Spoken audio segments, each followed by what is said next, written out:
Teoria da complexidade. O que é a teoria da complexidade? Essa teoria, ela originou-se de um pensador ainda vivo, chamado Edgar Morin.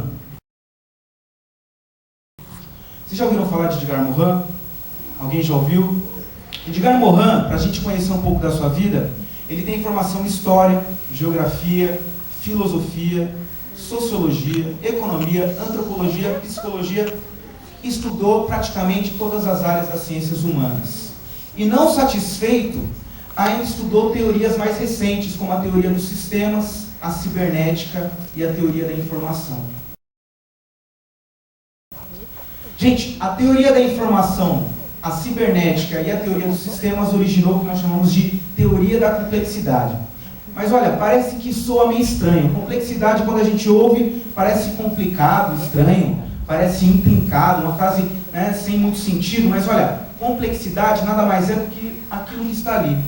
Ela vem de uma palavra do latim, significa complexus, aquilo que é tecido em conjunto.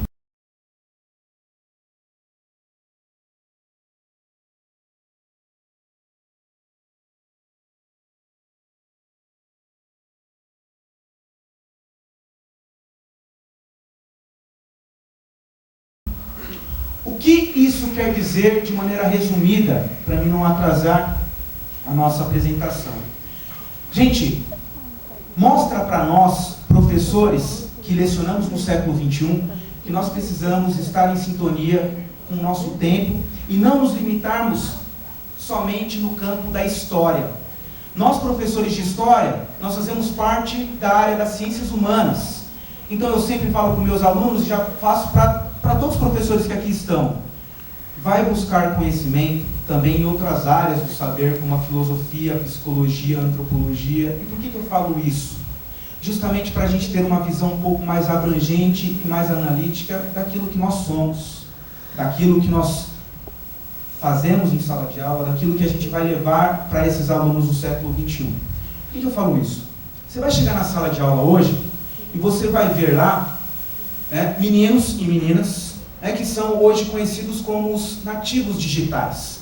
São esses que já dominam tecnologias que a gente muitas vezes não conhece. Estão ali nas redes sociais, nas mídias interativas, estão ali mexendo com a tecnologia da informação. E nós, professores, quando entramos em sala de aula, a gente tem um leve choque. Parece que esses alunos eles não querem ouvir falar de história, de português, de matemática, seja lá o que for. E agora, pensando na história, é pior ainda, gente. Porque a história, ela lida com o quê? Com o presente? A história lida com o passado. Quando você vai falar de história para um aluno que está vivendo essas velocidades rápidas que o cotidiano lhe proporciona, que a informação lhe proporciona, o aluno ele não quer saber de história, não quer saber do passado. Para ele, passado é algo que já foi, que não tem que ser lembrado, esquece isso. Então, o professor de história, ultimamente, ele sofre com isso.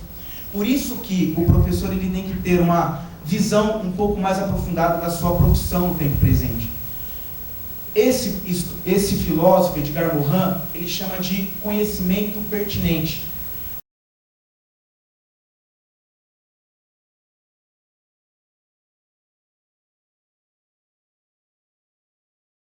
Esse paradigma educacional que nós conhecemos, essa ideia de separar para melhor compreender o todo, essa maneira de dividir para melhor compreender o geral, a gente tem aí o pensamento desse filósofo do século XVII chamado René Descartes. No livro O Discurso do Método, ele traz para a gente uma proposta de conhecer a razão, a verdade. E aí eu gostaria de fazer uma pergunta para ver se vocês compreendem, como eu, o problema da ideia de Descartes de mostrar que a verdade, que a razão, melhor dizendo, ia fazer com que o homem conhecesse a verdade. Pergunto para vocês, será que em todos os discursos, ou melhor, será que uma informação, ela traz a verdade? Na visão de vocês?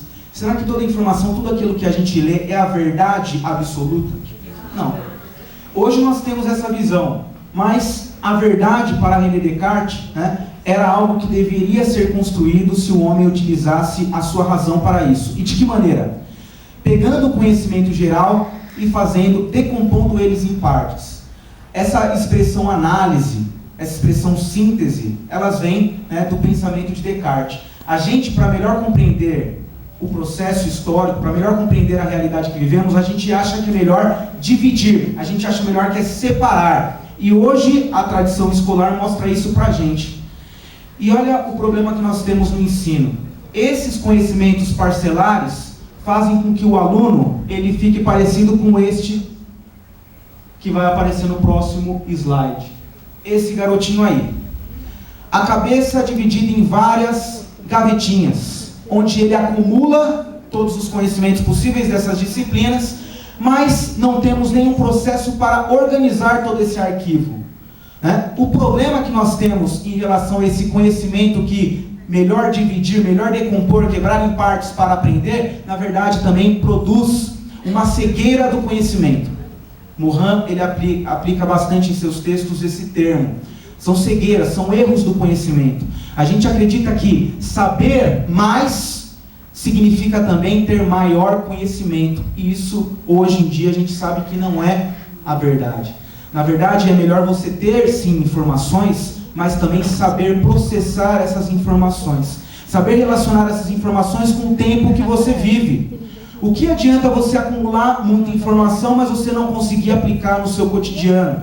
Geralmente, as crianças, no ensino fundamental e médio, elas têm, como nós temos, esse problema de não conhecer-se, né, nesse contexto, que a gente chama de contexto planetário, de reconhecer o outro, de conhecer o contexto local, nacional, mundial e planetário.